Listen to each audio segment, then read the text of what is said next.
Semir. Pancen kurang ajar tenan usah siji ya. Bapakne raya-raya tekan kene kok le nyeluk Semir. Mbaya Bapak Semar. Bapak Semar. Wilujeng Pak rawuhipun. Wong tuwa dibasani karo anak ki rasane ning ati kaya disiram tirta wayu sewindu. Rung adus wae, Pak.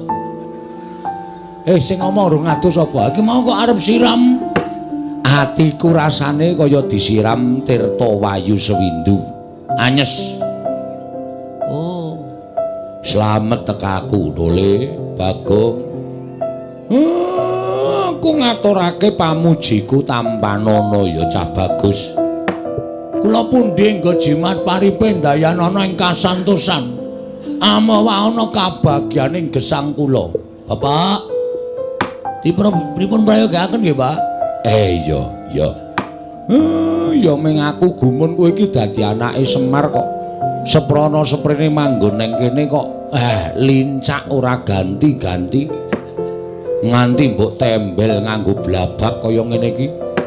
Nek pancen ora duwe iki nyuwun karo bapak. Mesti tak goleke utangan. Padha wae, Pak. Urip ora arep ngebot-boti karo wong tuwa. Prayogaken anggenipun lenggah Bapak Semar. Iya, ora kurang prayoga, Dole. Kamas. Kamas nolo gareng. Waduh, sian. Biasane nek nyeluki tekle ngono. Ya Kamas Nala Gareng. Tata krama etok-etok wonten Pasewakan Agung. Kamas Nala Gareng winantuing Suka Basuki. Rawuhipun Kamas. Pangestumu, Dik. Slamet tekaku. Aku ngaturake pudya pangastawaku Tampanana. Kula pundi nggo jimat paripe ndayanana ing kasantosan. Dipun sekecakaken anggenipun lenggah Kamas. Iya wis ora kurang prayoga. Kamas. Kamas Petro.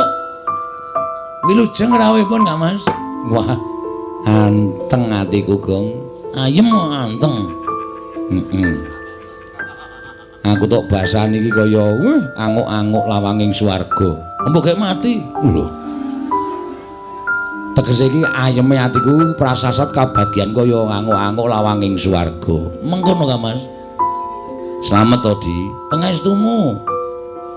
Wilujeng ka, Mas. Prayogaken ya, Mas. Ya, ora kurang prayoga. Sabar sedhela Bapak Semar. Mboten wonten gangsal menit tumuli menika mangke unjukanipun medal. Iya. Ya, wis aja kuwate. Dadi ayem rasane Bapak.